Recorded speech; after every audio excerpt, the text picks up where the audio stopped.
So thank you so much for coming today. I know it's very difficult कि आज Saturday है, कल office था और आज आप लोग यहाँ आए हुए हो, लेकिन अगर आप लोग आए हुए हो तो आज आप लोग कुछ ना कुछ सीख करके जाओगे और ऐसी बहुत सारी बातें सीख करके जाओगे जो आप लोगों ने पहले कभी नहीं सीखी थी या एक्सपीरियंस की थी। उसमें से कुछ चीजें आप लोग जानते हो बट उसको आपने कभी रियलाइज नहीं किया होगा। हम बोलते हैं जो आई टू आई कांटेक्ट, जब आंखें जो होती है ना वो एक्चुअली हमारे हार्ट का रिफ्लेक्शन होती है, राइट। तो जब भी आप किसी की आंखों में देखते हो, किसी की भी आंखों में देखते हो, तो उसका जो इंप्रेशन होता है ना वो बहुत अच्छा क्रिएट होता है। इसीलिए कम्युनिकेशन में ऐसा बोला जाता है कि जब भी आप किसी से बात करो, चाहे आप इंटरव्यू दे रहे हो, ऑफिस में हो, कहीं पे भी किसी से बात करो, हमेशा जो है ना सामने वाले की आंखों में आंखें डालकर इट रिफ्लेक्ट कि आप बहुत कॉन्फिडेंट हो अपने आप को, अपने टॉपिक्स को लेकर के, अपने आइडियाज को लेकर के या ओवरऑल अपने थॉट्स को लेकर। एक चीज और भी है, जैसे अगर आप बात करते हो, कभी भी बात करते हो, लोगों के सामने बात करते हो, तो आप लोगों ने देखा होगा कि बहुत सारे लोग ना अक्सर ऊपर देखते हैं। तो दो रीजंस हैं इसमें, दो बातें हैं। पहला कि लोग ऊपर क्यों देखते हैं। ऊपर वो हमेशा इसलिए देखते हैं ना क्योंकि उनको ऊपर देखने में कंफर्टेबल लगता है। ऊपर देखना हमेशा कंफर्टेबल होता है। आप किसी भी बंदे को देखोगे तो जैसे वो फंसेगा, जैसे भी कुछ भूलेगा ना, ऐसे ऊपर देखेगा वो। ऐसा तो नहीं ऊपर कुछ लिखा हुआ आ रहा है कि वो पढ़ लेगा उसको याद आ गया, बट वो कंफर्टेबल हो जाता है। सच इसका ये है कि जब इंसान का कॉन्फिडेंस डाउन होता है तो हमेशा ऊपर नीचे इधर उधर देखता है, वो सामने नहीं देखता है। तो कभी भी अगर आप अगेन बात कर रहे हो तो आंखों में आंखें डाल करके बात करो, first thing. And second thing कि यूज योर बोथ हैंड। अभी हम आगे सीखेंगे कि जो कम्युनिकेशन है इसको 3 पार्ट में डिवाइड किया हुआ है। एक अल्बर्ट महावेरियन है जो कि ऑक्सफोर्ड यूनिवर्सिटी में कम्युनिकेशन का प्रोफेसर है, तो उसने काफी एक्सटेंटिव रिसर्च किया टेडेक्स पे, और भी सारी स्पीचेस हैं, जितने भी बहुत ही फेमस स्पीचेस हैं उनके ऊपर।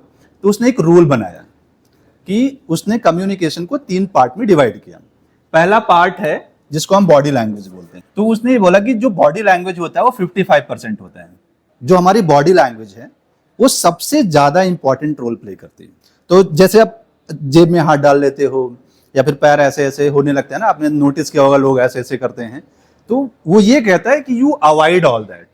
ठीक है, अपना जो बॉडी पोस्चर है वो स्ट्रेट रखोगे तो थोड़ा सा लुक अच्छा आएगा, और अगर अपने हाथों का यूज करोगे तो ऐसा लगेगा कि you are open to connect with everyone. तो हमेशा जो है आप अपने बॉडी को ओपन रखो और हाथ को हिला हिला करके बात करो।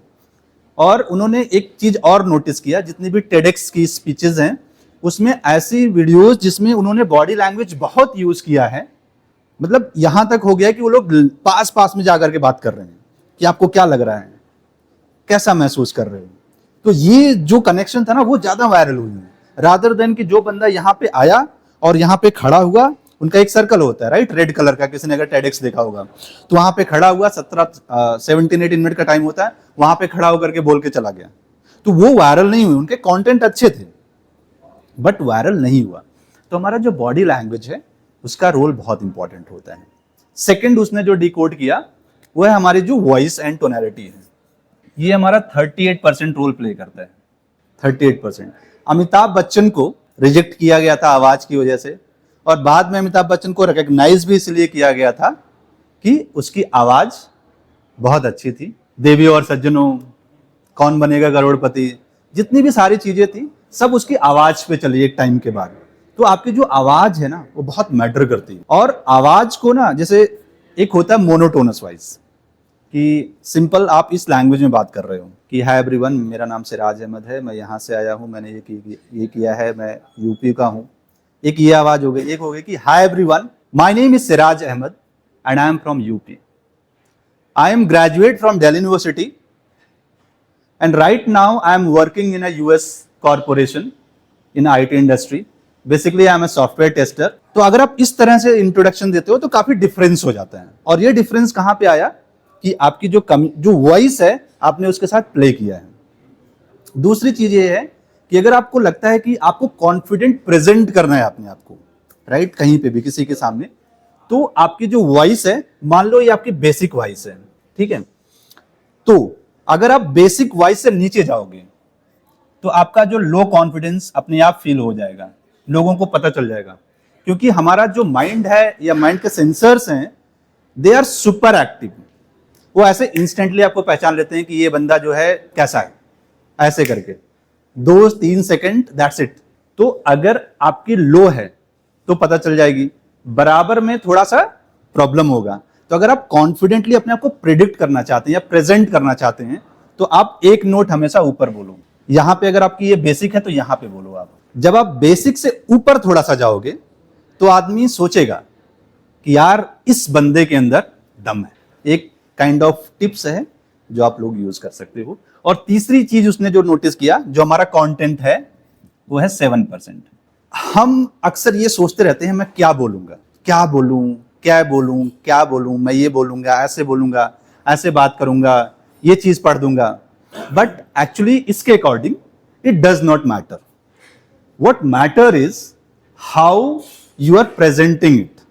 Your presentation is important. तो अगर आप 55 प्लस 38 को ऐड करते हो यू विल गेट 93%। यानी आपका जो कम्युनिकेशन है वो 93% आपका body language and your voice tonality है। यानी कि आप जो बोलते हो मैटर ही नहीं करता है। व्हाट मैटर्स कि आप कैसे बोल रहे हो, ये रूल है। And I think you should know that rule. तो मैं ये चाहता हूं कि आगे से जब आप बात करोगे then you apply this formula, right. तो अभी कौन आना चाहेगा? हाँ हाँ अभी आप यहाँ पे आए थे तो सोचा 2-3 मिनट में बोल के गलती हो जाता हूँ। हाँ मेरे को यही लगा कि बस अभी 2 मिनट बात करूंगा, अपने बारे में बताऊंगा, फिर चला जाऊंगा। हाँ तो बस यही, अभी कुछ पूछना शायद, बोलो पूछो। कैसा लगा मतलब यहाँ बोल करके? नहीं बहुत अच्छा लगा, मतलब ऐसा लग रहा है कि अब आप मेरे को ऐसा लग रहा है कि अब कोई कुछ भी बोले, अब मैं 1 घंटा 2 घंटा कंटिन्यू मतलब 15-20 मिनट तक बोल सकता हूँ मैं। एक ऐसा लग रहा था कि यार जाऊंगा तो क्या बोलूंगा वहां पे। ये जो ओवरऑल पॉइंट मेरा है ना वही बहुत थैंक यू सो मच। तो ओवरऑल जो पॉइंट है मेरा वो यही है कि जब तक आप ऑडियंस में बैठे हैं तब तक यहां आकर के बोलना ना ऐसे लगेगा इट्स वेरी डिफिकल्ट, राइट। लेकिन जब आप कुछ टाइम तक आ करके, कुछ टाइम यहाँ पे आकर के बिता लेंगे ना तो आप कंफर्टेबल होना शुरू हो जाते हैं। और ये सबके साथ होता है, it's not with you, it happens with everyone. Even मेरे साथ भी होता है ये। वैसे इसने जितनी भी बातें की उसने कहीं ना कहीं ये कॉन्फिडेंस को प्रमोट किया, राइट, कम्युनिकेशन को प्रमोट किया, स्पीक, इंस्पायर, ट्रांसफॉर्म। तो कम्युनिकेशन तो मैटर करता है, कॉन्फिडेंस भी मैटर करता है और बहुत ज्यादा मैटर करता है। इनफैक्ट अगर आप किसी भी एआई टूल से जाकर के पूछते हो आज के टाइम पे कि वो कौन सी ऐसी स्किल है जिसको कोई भी एआई या कोई भी चैट जीपीटी कुछ भी मार नहीं सकती, तो वो आपको एक जवाब देगा। ऑलमोस्ट जितने भी एआई प्लेटफॉर्म है, जितने भी एआई के बोर्ड्स हैं, सब लोग आपको सिर्फ एक जवाब देंगे और वो है इमोशनल इंटेलिजेंस, जिसमें communication, confidence, rejection handling, argument handling, बड़े लोगों को एड्रेस करना, मार्केटिंग, सेल्स, ये जितनी भी सारी चीजें होती है ना वो सारी की सारी इमोशनल हैंडलिंग में आती है। कि आप गिर रहे हो, हालात खराब हैं, फिर भी आप डटे हुए हो, अंदर से आपकी फटी पड़ी है बट फिर भी आप चेहरे से उसको जाहिर नहीं कर रहे हो। It's all emotional intelligence. कि आप सिचुएशन को कैसे हैंडल कर लेते हो, कितनी इफेक्टिवली हैंडल कर लेते हो। तो अगर आपके अंदर इमोशनल इंटेलिजेंस है तो कोई भी जो एआई है वो आपकी जॉब नहीं खा सकता है, मतलब आप भूखे नहीं मर सकते हो। एंड ये जो सारी चीजें हैं ये उसका पार्ट है। आप इंटरव्यू देने जाते हो, आपको जरूरत पड़ती है, शादी, प्रपोज करना, जितने भी अफेयर्स हैं, जितने भी काम हैं हमारे डे टू डे लाइफ में, हर जगह हमारे कम्युनिकेशन यूज होती है। बहुत अच्छा लगा। तो व्हाट इज द डिफरेंस कि जब आप वहां बैठे हुए थे और यहाँ आने में।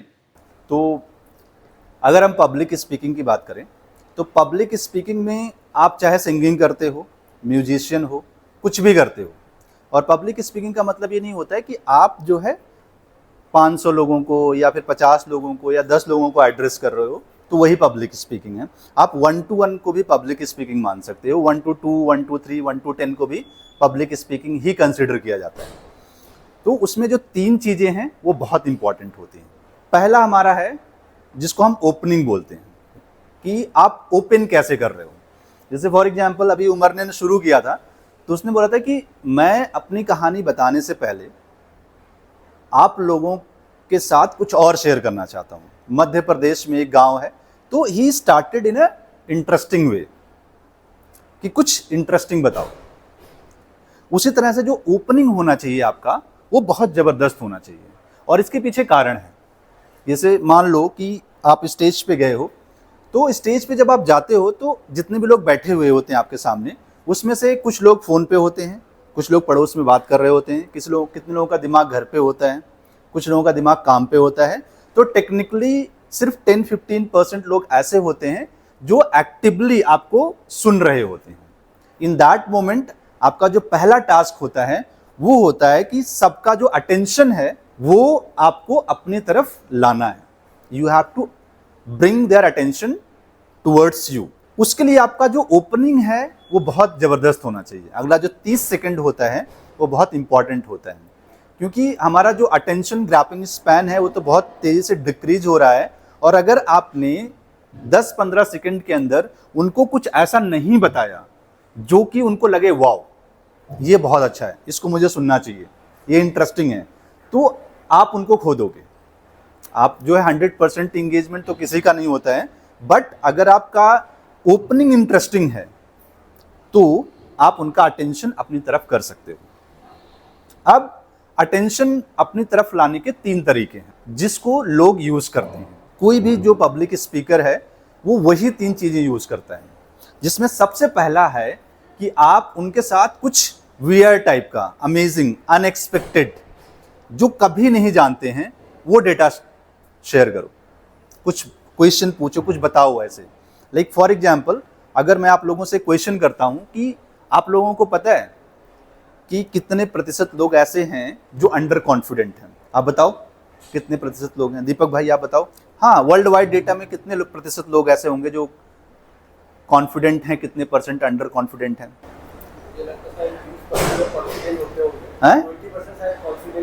राइट, तो that means 80% is not confident. आप क्या सोचते हो?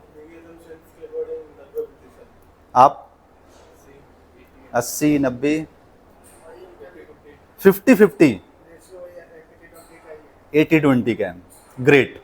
तो आप लोगों ने जो पकड़ा है ना, ऑलमोस्ट सही पकड़ा है कि डेटा के अकॉर्डिंग 80-85% लोग ऐसे हैं जो अंडर कॉन्फिडेंट हैं, जो हेजिटेशन फील करते हैं। तो अभी मैंने क्या किया, सबको इंगेज कर लिया। तो ये एक तरीका होता है कि आप ऑडियंस से क्वेश्चन करो, राइट, उनको उलझाओ, right, bring their attention towards you, play with them.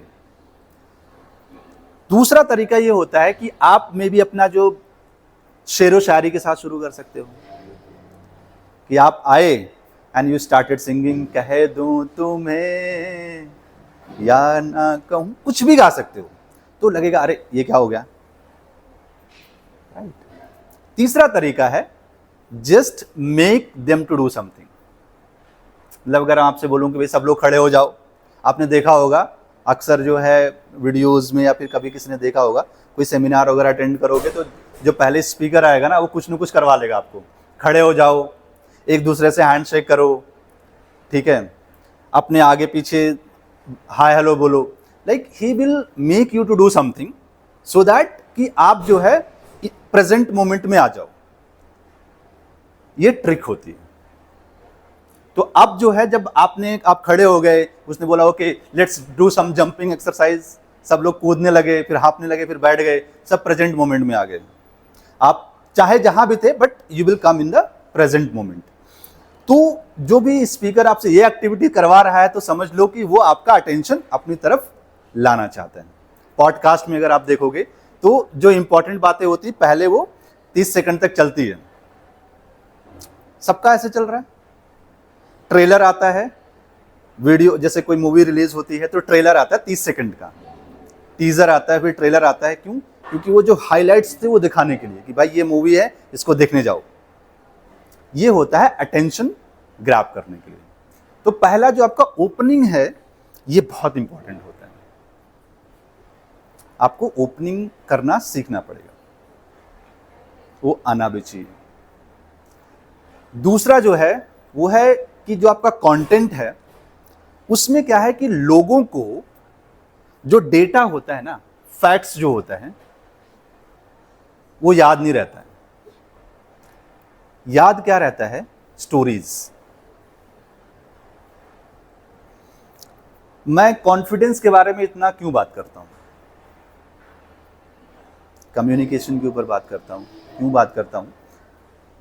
इसके पीछे एक स्टोरी है, एंड दैट स्टोरी इज कि जब मैं रिसेंटली ग्रेजुएट हुआ था और मैं एक एक्सपोर्ट कंपनी में काम कर रहा था, and someone said to me कि यार why don't you go and work in international call centres.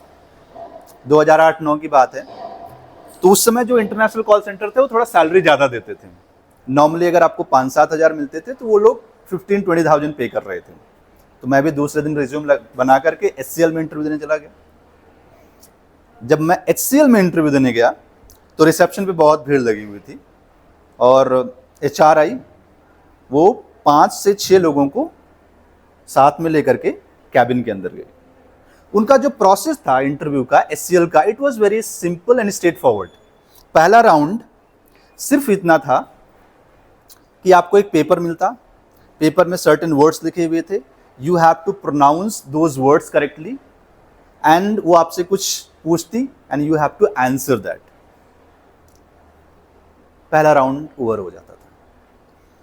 मेरे साथ 5-6 लोग और थे, पहले 2 लड़कियां थी, they were very good, they speak, they read, speak, gave their introduction, it was like wonderful। और मैं कैसे दूंगा? मेरा नंबर आया, I pronounced every words incorrectly, क्योंकि गांव से पढ़ करके गया था। इंग्लिश पढ़ सकता था, ग्रामर वगैरह ठीक था, बट बोलने का प्रॉब्लम था, MTI का इशू था, मदर टंग इन्फ्लुएंसी का प्रॉब्लम था। तो मैंने सारे वर्ड्स इनकरेक्टली प्रोनाउंस किए। And then she said, okay Siraj, tell me something about yourself. And I said, my name is Siraj Ahmed, and I was blank, completely blank। फिर मैंने 5-10 second सोचा कि यार देखो, इंसल्ट तो हो रही है और हो भी गई है। एक काम करो सिराज कि यार हिंदी वगैरह में इंटरव्यू दे करके यहाँ से कल्टी मारो। तो मैंने थोड़ी देर सोचा, फिर उसके बाद हिंदी मेरा ठीक था, देन मैंने सब कुछ हिंदी में अच्छी तरह से इंटरव्यू दिया कि माय नेम इज मेरा नाम सिराज अहमद है, मैं यहाँ से आया हूँ, मैंने ये पढ़ाई किया है, मैं ये करता हूँ, ऐसे like I spoke well in Hindi. उसके बाद इंटरव्यू खत्म हो गया। She selected 2 candidates. उसने बोला ठीक है, you wait outside, rest everyone can leave. उसने बोला सिराज तुम रुको, and the moment she said Siraj तुम रुको, मैं तो घबरा गया। आई वाज लिटरली कि यार ये मुझे डांटने वाली है कि मैंने इसका टाइम क्यों खराब किया, but it happened to something else. उसने बोला Siraj you know what, I like your confidence and the way you spoke. अगर मैं डोमेस्टिक प्रोसेस के लिए हायर करती तो मैं आपको इंस्टेंटली ले लेती। Since I am hiring for the international process where you have to speak with the Americans, you have to understand them, तो मैं नहीं ले सकती हूं तुम्हें। But yes, the way you spoke it was amazing. And I said wow, ये क्या हो गया? मतलब मैं रिजेक्ट हो गया था, बट रिजेक्शन विद कॉम्प्लीमेंट था वो। I was so happy. उसके बाद 5-6 महीने के बाद मुझे IBM में जॉब मिल गई। She said go work on your English communication skill, come back and I will hire you. तो अब ये जो मैंने स्टोरी आपको सुनाई, आज के बाद अगर मैं 5 साल के बाद आपसे मिलता हूं और मैं आपसे पूछता हूं कि you know why I talk about confidence a lot, आप क्या सुनाओगे? ये स्टोरी सुनाओगे, बिकॉज ये जो डेटा मैंने आपको बताया है ना, ये भूल जाओगे, but this story you will always remember. तो अगर आप जो है अपनी बातों को स्टोरीज के मीडियम में प्रेजेंट करना सीख लेते हो, तो समझ लो कि आप जो है पब्लिक स्पीकिंग का एक नया माइलस्टोन अचीव कर लेते हो। तो story is something which people always remember. और आप अपनी बातों को जितने स्टोरी के फॉर्मेट में सुनाते हो, उतना जो है ऑडियंस बेटर कैप्चर करती है। एंड जो तीसरा पार्ट है वो ये है कि आपका जो स्पीच है, it should be in a proper structured format. Structured format in the sense कि आपने जो आपका जो स्पीच है वो कब शुरू करना है, कब ख़त्म करना है, क्या स्टोरी सुनाना है, क्या मैसेज देना है, you have to prepare everything in a proper order. कई बार कुछ लोग आते हैं, बोलते हैं, क्या बोल रहे हैं, क्यों बोल रहे हैं, समझ में नहीं आता है. क्यों, कहना क्या चाह रहे हैं वो. क्यों? क्योंकि उनका जो स्पीच था it was not in proper structured way. तो ये 3 चीज़ें बहुत ज़रूरी हैं. तो हम इस सेशन को इसके साथ यहाँ पे एंड करते हैं. And the last we have a musical band with me.